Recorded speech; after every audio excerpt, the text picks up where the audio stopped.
at this moment that he knew. He f***ed up.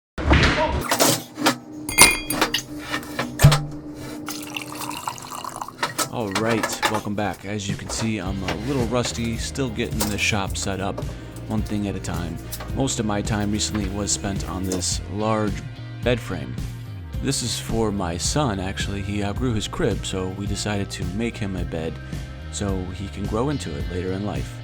And it was a pretty big project. It took up most of my shop for a couple of months, but it was well worth it in the end. He absolutely loves it, and I saved money by making him something versus buying something. Oh yeah, and there's this I added for him. It was a last minute idea. It's just a simple LED strip that's taped to the back of the headboard, which plugs into the wall. Alright, I think that's a long enough intro. If you've made it this far, congratulations. I don't expect most of you to, but anyway, let's get to the video. It's a bit of a long one. Bear with me. I added some chapters to make it easier if you want to see certain parts. And this is going to be a lot less of a how-to, just more of a watch me make something kind of video. But if you do have a question or comment, leave it below, shoot me a DM, etc. Whatever you feel like. I'll try to get to them as quickly as I can.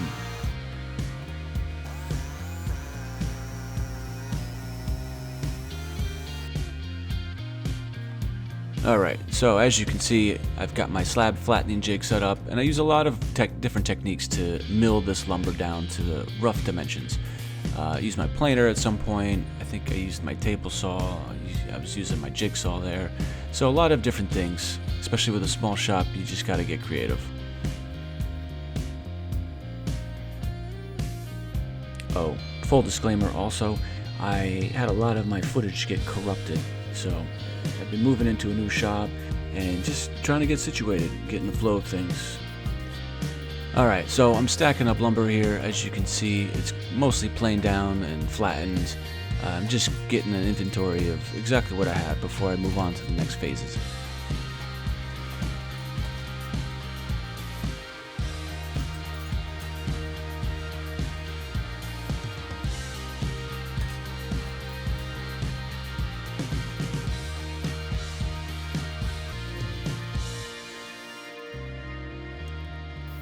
Oh, yeah, for the record also, I'm not wearing my respirator. I realized that. I think I stopped after this cut to put it on, knowing that it got a little too dusty even for me. So don't use me as an example. Alright, so once you got everything milled and dimensioned close to where you need it, we're going to make the headboard. And the headboard and the footboard are essentially the same thing, making the same thing twice, one's just shorter. These are the posts for the headboard. Get some glue in there, slap it together, clamp it down, easy peasy. Oh yeah, this was a fun part. I had to do these by hand since I don't have a router table and I don't have a jig. I'm sure somebody smarter than me is gonna say, why don't you build this or build that? Hey, feel free to criticize in the comments.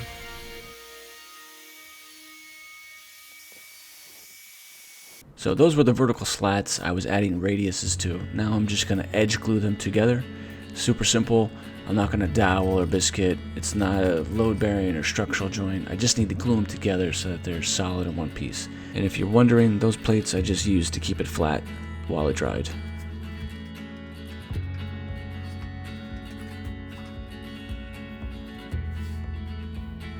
Alright, so at this point I'm just going to edge joint one side of this panel. Then I'm going to run it through my table saw. Now I ran into a bit of an issue because my temporary outfeed table is too tall. So I needed to raise the panel up to be able to slide it through the blade at the same time, keeping it tight against the fence. You can see it's not the most ideal setup. Don't copy me here. I just had to do what I had to do to get through the project. Okay, moving on. Now I'm going to glue up the horizontal slats. There's one on the top, one on the bottom. And for this, I'm going to use dowels to make sure the alignment is perfect. First, I'm going to mark the locations, then I'm going to drill them out. These are 1/4 inch by 1 inch dowels.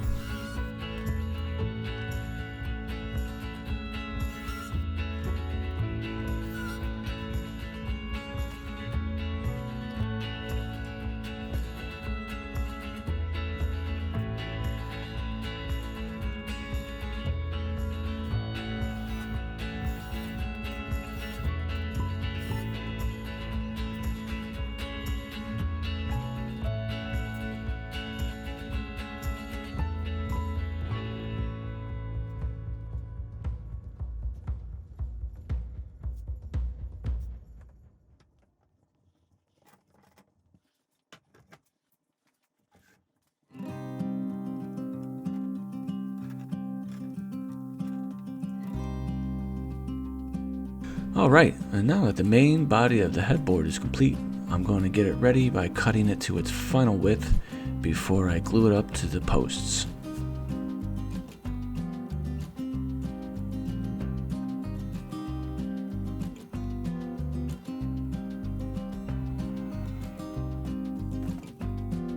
Alright, so again, I'm going to use 1/4 inch by 1 inch dowels.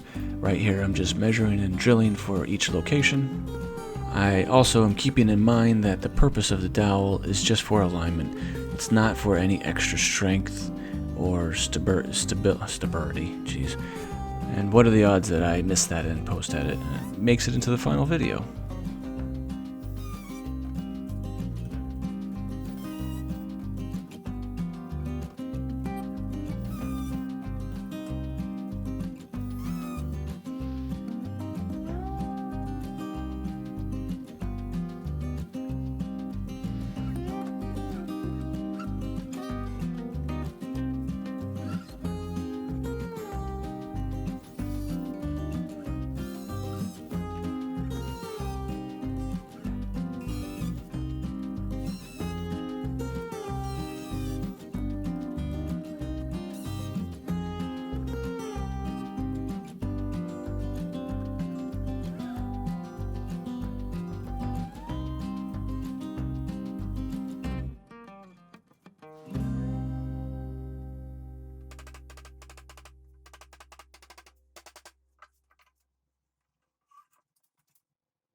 Alright, headboard complete, footboard also complete, even though I didn't show you that footage.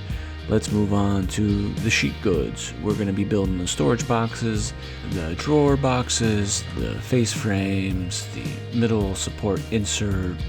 I think that's about it. Alright, so I go to cut this first sheet and quickly realize I'm not going to get it past that close column on the far left there. So let's pivot and bust out the track saw.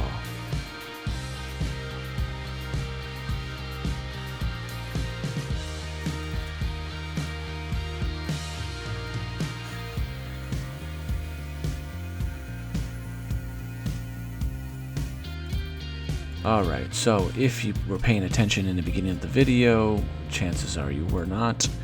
I don't blame you. Anyway, I lost a lot of the footage. It got corrupted when I tried to edit it, and unfortunately a lot of that footage is of the storage boxes, the drawers, and the face frames. I'm going to give you whatever footage I do have, and that's it. This is less of a how-to and more of a watch me do kind of thing. But again, if you have any questions or comments, please feel free to share them with me. I'll answer them as quickly as I can.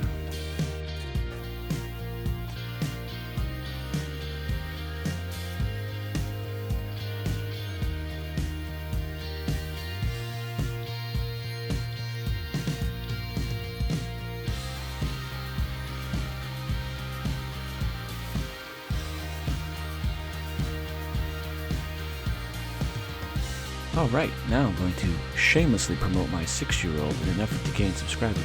No, I'm just kidding. He got really excited when he heard I was making a video. He wanted to just help me, wave to the camera.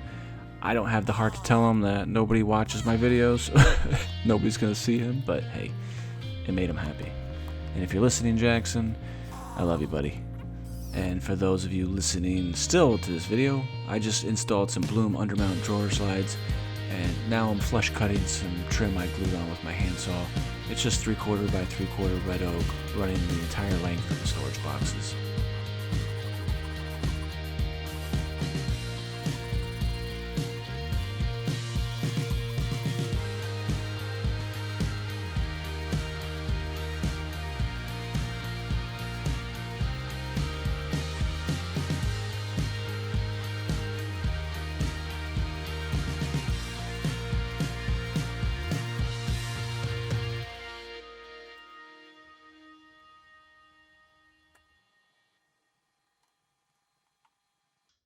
Okay, now we're into making the actual drawer boxes themselves. And essentially what I'm doing here is just measuring and marking and prepping for the Bloom undermount drawers. And then eventually I'll get into the assembly. This is where the footage gets a little low quality since I lost the good quality footage. Bear with me.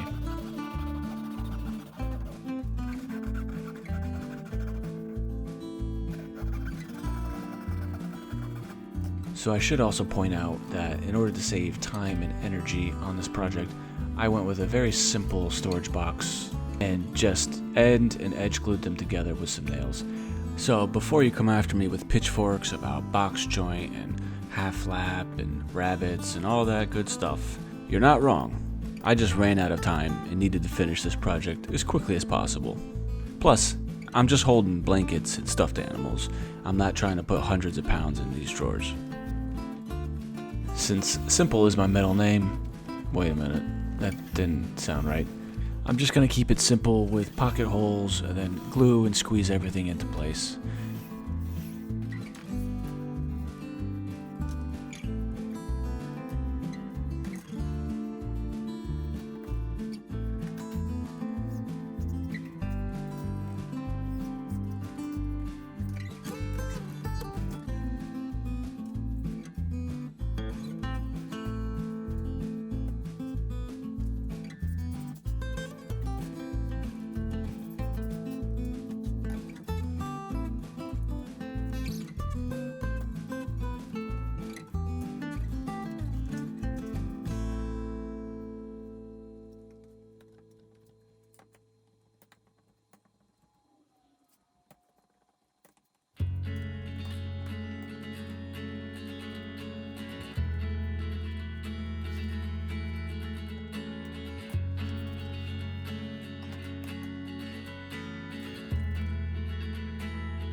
Okay, this is a little out of order. This I did at the very end of the project actually. I'm just making the middle insert for between the storage boxes. Something for the bed to actually rest on so it doesn't sag in the middle. I'm just cutting some handles here to be able to lift it in and out easily.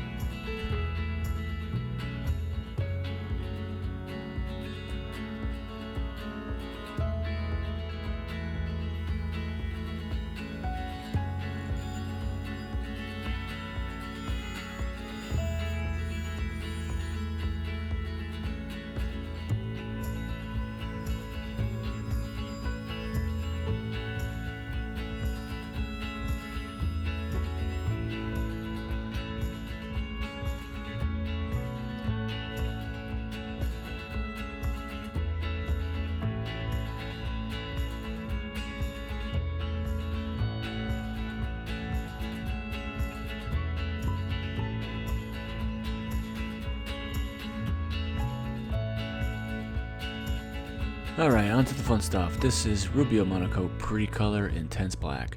Super easy to apply. You brush it on, you roll it on, you wipe it off. Don't wipe too hard because you can wipe a lot of it off. You want to let it dry a little bit, not too dry, so there's a little technique involved, but I promise I'm over-explaining and it's very easy. Trust me. Alright, another piece of advice, if you're going to do anything like this, take the hardware off first. Don't be a bonehead like me and make your life more difficult.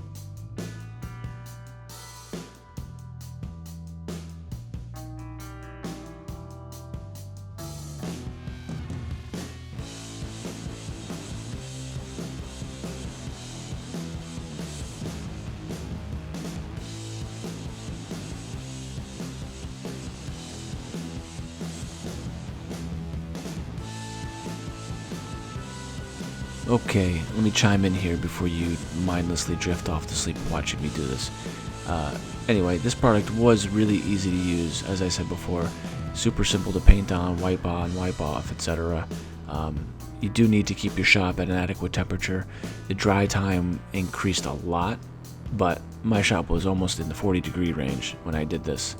And it is a lot of square footage. I used the entire jar.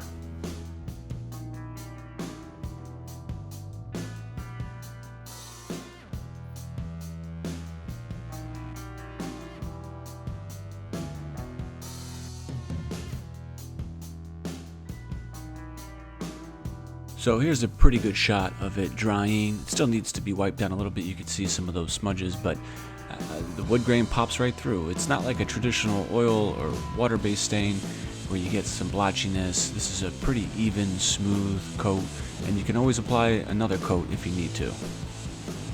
So once the pre-color is fully dry, now you can use their Oil Plus 2C, which I love using. It's easy, it smells great. Again, it wipes on, wipes off. I went with their charcoal tint for the Oil Plus 2C. This kind of enhanced the pre-color, made it a bit more gray, like a dark gray, smoky kind of look. I think it came out fantastic.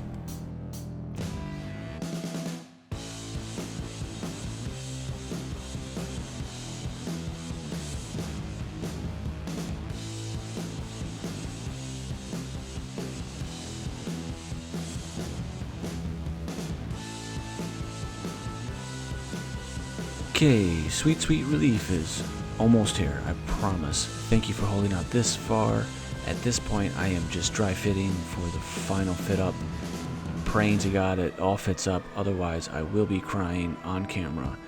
Thankfully for all of you, you did not have to witness that because it did actually fit.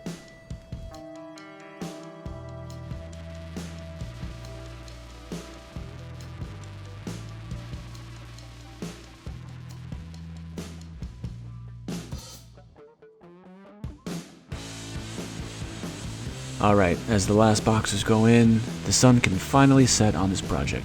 It was a fun build for my 4-year-old son, Ryan. I love you, buddy. Hope you enjoy it. It was also a good opportunity to shake off the rust and get back to making subpar entertainment for you guys. Anyway, hope you enjoy this. Hope you sleep well. I'm sure this will put you right to sleep. Thanks for watching, and stay tuned for the next video.